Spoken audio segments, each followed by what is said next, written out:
Okay, savages. I'll see if I can do this quickly.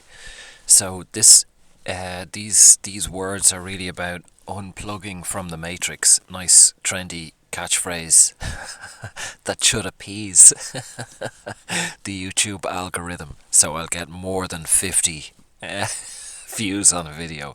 Might go to 52 this time. Woo! Um, so unplugging from the matrix. So I realised this morning that the last three women who've done my course, in doing the course, they've had car problems. Now, encountered car problems. No big thing.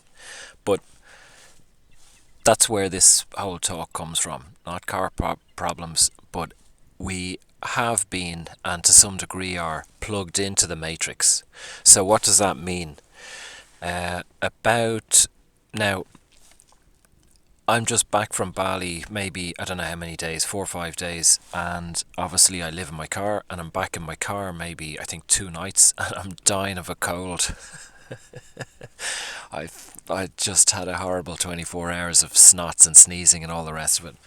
Car is very damp, carpets were wet, so I hadn't been driven in 5 weeks. So it's not the ideal, you know. I mean, it's times like these you might want to think to go to a life coach or start saying your affirmations. I don't know, maybe I should be out just say more affirmations in the morning. But I'm going to explain myself. If you can bear with me, if you can hang on throughout the trauma, and there will be plenty of fucking trauma in this in this nonsense. Okay, so the reason I say that of coming back and being in the car and being sick is that, so I'm 3 years living in my car, and I'm towards the end of this journey, whatever that may mean. And say year one, I did not want to go away anywhere. And the reason I didn't want to go away anywhere was I was terrified of the shock of returning to my car. So at times people would give me an apartment or, a bed for the night or that kind of thing. They might go on holidays or whatever, and I'd stay a few nights, and then I'd have to pack up my gear and I'd have to get back into the car, and the returning to the car each time was traumatizing. I know that some people intentionally move into their car, and they want to save for a mortgage or to travel the world or whatever. That wasn't me. I totally did it on the back foot. You know the phrase, let go or be dragged. I was dragged, totally dragged, kicking and screaming. So I didn't want to stay in places, and I didn't want to go on holidays or go somewhere sunny, although a break would have done me good, because the fear of coming back to this climate and weather and car, at that time it was a 20-year-old Volkswagen Polo that I was in. I'm in a bigger car now, but it was just too challenging for me. So it was nearly easier just to stay in the car, keep my head down, and fucking keep going. Now, I've returned from 5 weeks in Bali, which was amazing, which was really wonderful, and I was afraid of coming back, and I was worried about how my state of mind would be.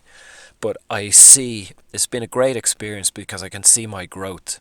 So I've worked through a lot of the shame and shit and failure, fear of failure, and fear of not being a man, my masculinity, like, oh my god, like I'm not, I don't have a career, I don't own a house, I don't have a new car, I don't have all this shit that we're conditioned to think we need or want, that will identify us, the persona, the ego, the fake identity. I'm a healer, I'm a fucking energy worker, I'm a light worker, I'm all these kind of things.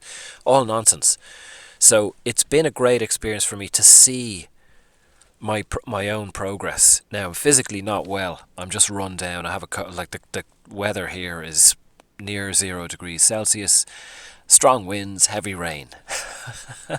that's about 6 months of Ireland, basically, if not more. Some people are probably hearing this. Some of the 50 listeners who've managed to get this far are kind of going, no, it's longer than that. It's 9 months. It's 10 months. So coming from 35 degrees to a damp car and all that kind of stuff, it's not surprising. But my state of mind is much more grounded, much more balanced, much more proactive and positive. So I'm pleased to see that for myself. So about 3 years ago, actually, or 2.5 years ago, I was in an ayahuasca ceremony, and in the ceremony, the medicine had shown me, or had guided me and said, that I've been unplugged from the Matrix. And I didn't really know what that meant at the time, and it took time to realize. So if we flash back to the Matrix with Keanu Reeves, and we see that he is unplugged from the Matrix, so he was asleep in the pod. I hope you've seen this, and if not, you have to see it. And then he finds himself obviously in the, what would you call it, the kind of spaceship type thingy, and he has to build up his muscles. He has to eat, and obviously he's on the back foot on that awakening, and it's like pretty horrific that, oh, this is reality, this is fucking horrible. So then gradually, as he faces his fear, faces actual reality rather than the sleeping reality, he becomes more and more empowered and more grounded and centered and focused and real, as opposed to, working in the office job that he had been previously and being unhappy and frustrated and lost and all the rest of it. So I didn't have a great matrix existence. I worked shitty jobs, lived in shitty places, and was actually, in a way, like Keanu Reeves, the character, not the wealthy actor. I was in my own unhappiness and searching, and meditated for 25 years or 24 years, something like that. Seeking, searching, trying to get the fuck out. This place is not real. I do not believe it. I just did not believe it for a long time, since my early teens. Something was very wrong. Didn't sit right. I'm 42 now. It still doesn't sit right. But it makes more sense. So when I was unplugged through the medicine work or through whatever journey I had chosen from a higher self perspective to take, money stopped, my relationship died, and eventually, it was a case of I had to get out. I had to leave herself, and I had to find some place to live. I did not have a place to live. I could have went to live with my parents.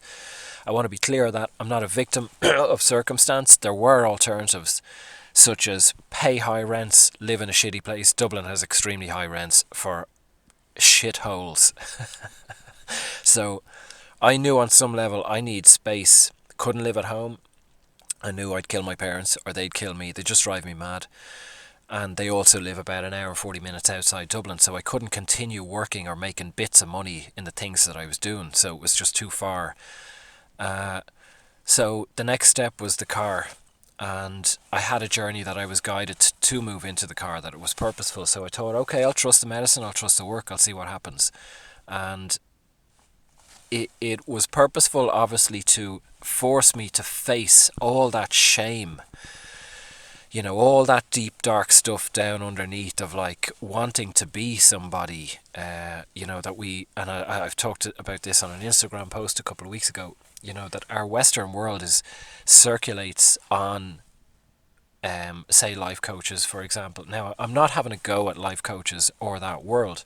I am having a go at the point that a lot of our Western culture is about changing who we are, getting away from our pain, our unhappiness, our lack of being enough, whatever it is, to manifest more shit, And having spent 5 weeks in Bali, which is a third world country, pretty dirt poor in places, and encountering people who fucking smile ear to ear and have nothing.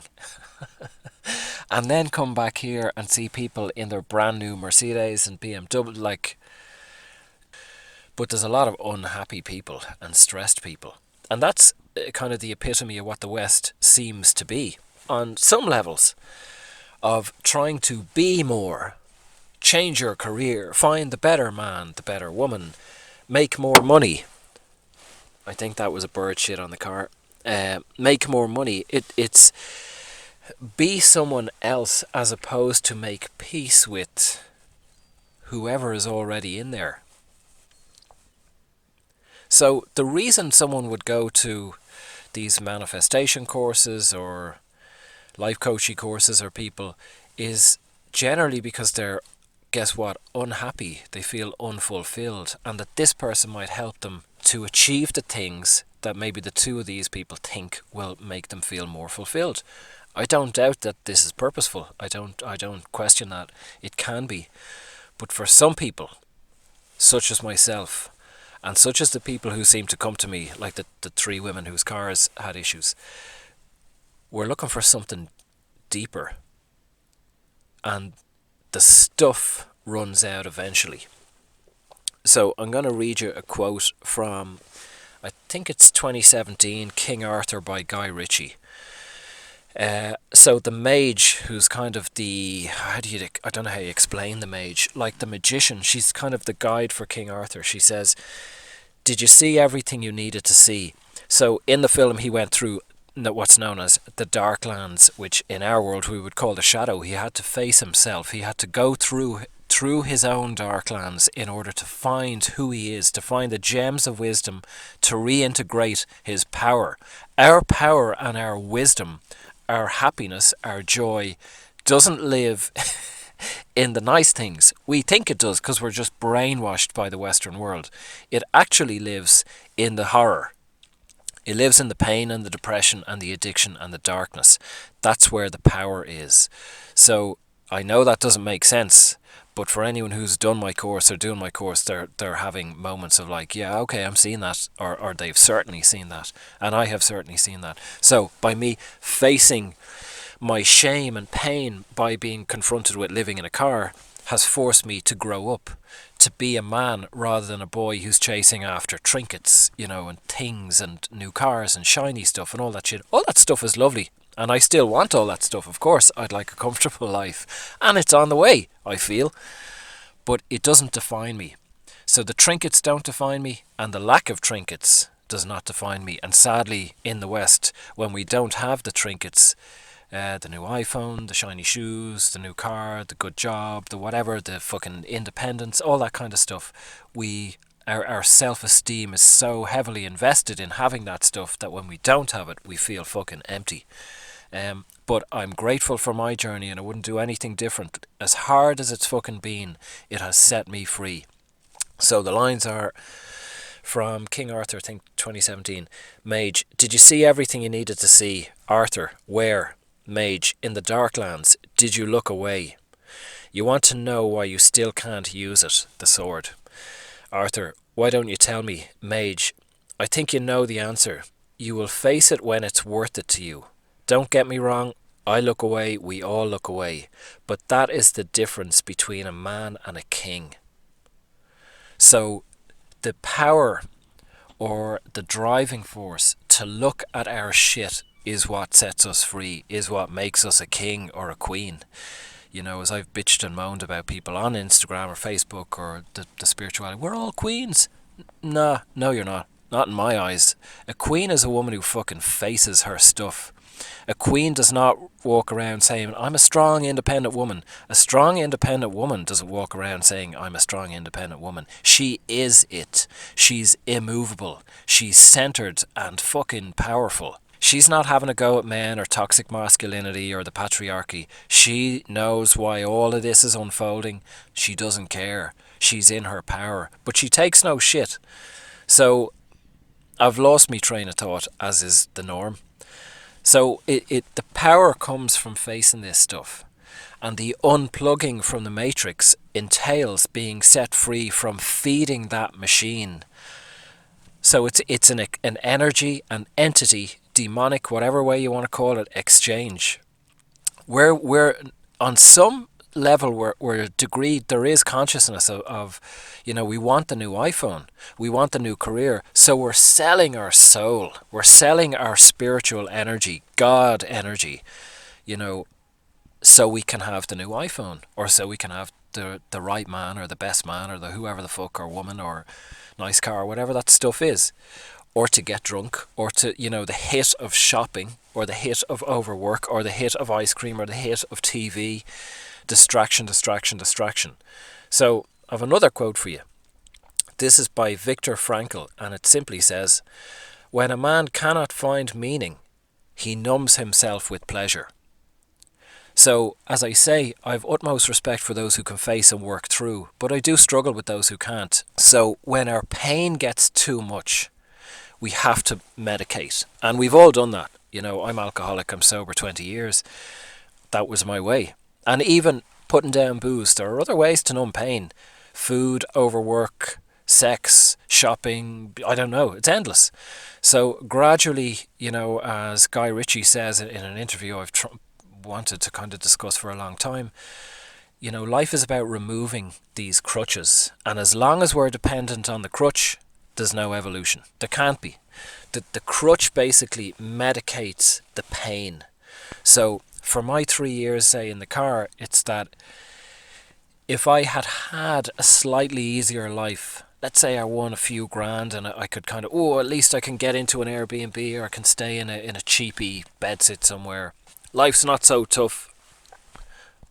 Where's the growth in that? Where's the shame? The shame can't be presented unless I'm faced with it, unless I'm in pain. So if we're medicating ourselves, if by whatever means that may be, we can't evolve past that shame. So the unplugged from the matrix, to return to that, basically means that as long as we're medicating, or as long as we're seeking, the wealth or ego, or I want to be a light worker, I want to be a healer, I want to be all these things, which is a huge business and a huge movement away from God consciousness. It ain't God, it's a facade, it's bullshit. Aiming to be these labels is just escaping from, you're much, much, much, far, far, far, far, far greater than any of these labels. These are tiny little boxes that are useless. I was thinking this morning, at times I do think burn all hippies, because I don't really have much time for hippies. And then I was thinking, should we burn all shaman? I was thinking, yes, why not? Get rid of all of them. Get rid of the lot. All these labels are nonsense. Collecting feathers and crystals and tarot decks and yoga mats and CND signs, or whatever the hell it is. It's all shit for us to hide behind. Now, I don't object to any of these things, providing we're in the flow of our own spirit and heart. And the depth of our conditioning is really quite hard to tell. I have to question myself constantly, whatever I'm looking for or want, what degrees of need are under that, of peer pressure, wanting to please society, family, wanting to be perceived as successful, all that kind of stuff. And so there's the ego that wants all those little incremental bits of that, and then the spirit that's like, I don't give a fuck. Spirit is free. Spirit does not care, where we are, whatever. Spirit can find peace and growth, health, whatever you want to name, whatever label you want to put on it, in any moment, in any situation. So that's, for me, that's what I seek. Now, I'm not beating people over the head who don't seek that. I understand many of us want more. I do myself. I want a comfortable life. And it's coming. It's in the post. But I now know, having had my 5 weeks in Bali, that I'll keep name dropping that, because I had fucking 3 years in a car, 3 Irish winters, is that the 3 Irish winters in the car is not who I am. It's not my identity. It's an experience I had. Now, 3 years ago, I thought it was my identity, and I was ashamed of it. So my 5 weeks in Bali, not my identity either. If a course, I want to run a course, a shadow work course in Bali, if that materialises, brilliant. If it doesn't materialise, brilliant, because something else will materialise. So the time there is not my identity either. I had to be careful, of the things I recorded or the photographs I put on Instagram, because although I wanted to convey my journey, or what the energy or the space looked like, which was a huge contrast for me, Bali, Dublin in winter, I also didn't want to be the Instagram or Facebook kind of, look at how fantastic my life is. I was trying to kind of stay away from that like, this is where I am, this is my experience, but not to try not to, and I have failed, I'm sure, at times, or there are degrees of ego in stuff. Even in this message, there is degrees of ego that I use to protect myself, that I'd prefer to be free of. Because I know some people are saying, we need layers of the ego to function in the world, and to, no thank you, next. That's not my path. That's not my journey. The more layers of it that I have been free of, or stepped out of and stepped into the present moment, the more growth and expansion I have experienced. So I'll take more of that, please. I've encountered as well over the last few weeks other shadow workers. I encountered maybe 3 or 4 of them between online and Bali, who really were immersed in their minds, trying to we got talking about shadow work, and then it just became talks about their parents or narcissism, figuring out why this person was in their life. And there was times I was just speechless because I did not know what to say to them. It's like, I don't work like that. It's like I stay out of any kind of analysis. It's all a reflection of me. The conversations can't really progress because I realize, okay, I just have to keep my head down and do my own work. So for me, I see my own growth.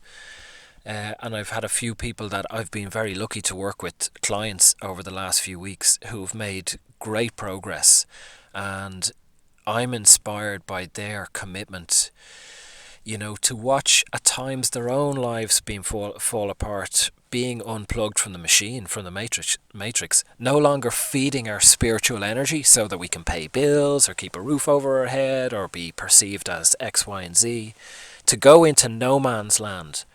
And in no man's land, begin to find ourselves and think, holy fuck, I'm actually quite a different person than all that shit that I kind of thought I was. And to find a peace, a calmness, a grounding, and guess what else? That everything is provided. We are in the flow of life. We are looked after. For me, I have been looked after. I haven't had any night in the street. I haven't starved. I've been challenged, but it's all been purposeful for me. Now, not everyone's going to go through that extent. In a sense, I've been happy to go through it because it's something in me. I just knew I needed to be free. And I suppose for me, it's beneficial that those I work with now, I know that you're not going to go, unlikely you're going to go to the extent that I have gone to. So I've been there, and when I hear people in pain or struggle, or the car don't start, or something happens in the house, or the fucking check bounces, or whatever it is, I know exactly what all of that stuff is like, and then some. And I know what goes on in the mind, and I know how to work through it, and I know how to be present with ourselves, in our being, regardless of what happens. Peace can be found in any moment. To be centered and watch the transients walk past or float past us, where we don't have to attach to the chaos or panic or the excitement or the identity of energy worker, shadow worker, any of these things. They're all boxes that we put ourselves in. And the reason that a lot of us want these boxes and labels is because we are so empty. We have no self-esteem. There's that Gurdjieff quote that you're probably sick of me here, and I've put in videos and put on Instagram about being in prison. We need to realise that we are in prison. It's like the movie The Matrix again. You need to realise you're in the Matrix. Otherwise you can't get out. So if you're saying your affirmations every morning and you're trying to manifest this great life, every morning it's worth getting up and looking at yourself with a critical eye and thinking, am I still fucking in prison here? Am I conditioned to think that these things are labels? Shadow worker, light worker, healer, astrologer, whatever you want to call it. That's my identity. I'm going to help people. I'm going to heal people. It's all bullshit. It's all just fucking window dressing. It's wallpapering over the cracks. By all means, do all of these things, but don't make them your identity. Be free enough that you can float between whatever. I mean, for me, I don't know how long I'm going to do this, work with people. I've never felt that I will do it for long, to be quite honest. The shadow work independently with people, I feel, is just a transition, and eventually I'll write, maybe speak. I will speak publicly. There will be seminars, will be workshops, but even that I feel is transient. So someday I might want to go and be a bricklayer, sweep the streets. I don't know. Be a monk, be a professional assassin. I don't know. I'm not going to go into politics. I think that's unlikely. So we're free to do any of these things, but I'll be doing those things hopefully from a space of that I am enough, that this is a new experience. What does it feel like to be a professional assassin? What does it feel like to be a race car driver? What does it feel like to write a book, to give a talk, to run a workshop, whatever? As opposed to, that's who I am. That's going to fulfill me. and nurture me. So, to wrap up, as she says, the mage in King Arthur, you will face it when it's worth it to you. You will face it when it's worth it to you. So when we're ready to give up the medication, when we don't need to get stoned all the time, when we don't need to get drunk every weekend, when we don't need to shop and buy loads of new shoes, or, I don't know, buy new stuff and shit for the house, or whatever it is, or spinning plates, busyness, flying around, going to the shops, dropping the kids, cooking dinner, clean the house, non-stop. When we don't need to do any of these things and we can be present and still, that's when we're going to start to find who we really are. That's when we get free. And that's a courageous place to be. Anyone who's willing to go there has my fucking full respect and full support. Those who don't, I do respect that they're on their journey and it takes time. But I suppose for me, I just gravitate more to the fucking to people who are at the end of the road. I know what that's like. I can appreciate it. I can appreciate the pain of it and the growth. But at the end of it is liberation. There is no real end. It's an ongoing journey, or it has been for me anyway. But just being free. Just being freer. I'm not at the mercy of all my fucking emotions and my racing mind, judgmental and critical and self-critical. Oh my God, I'm ashamed. I'm freer. So it means that as our lives unfold and we do get that car, the new car, or the perfect spouse, or the kids, or the holiday, or whatever, it's not our identity. We can enjoy these things. We're not trying to squeeze satisfaction. I bought the new car and I thought it would fulfill me and I spent 50 grand and it doesn't. Oh, I spent thousands on a holiday and there was noisy neighbours and there was the cockroaches in the apartment. Oh, I thought it would fulfill me and make me happy. Oh, we can just accept things as they come. The cockroaches, the car, the bills, the whatever. It's like, that's okay. It'll pass. Not at the mercy of these things. Anyway, that's probably the longest message I've ever done, and it could be because I'm deliriously sick. So thanks for listening. I'll put some links below, and be well. Roll on 2020.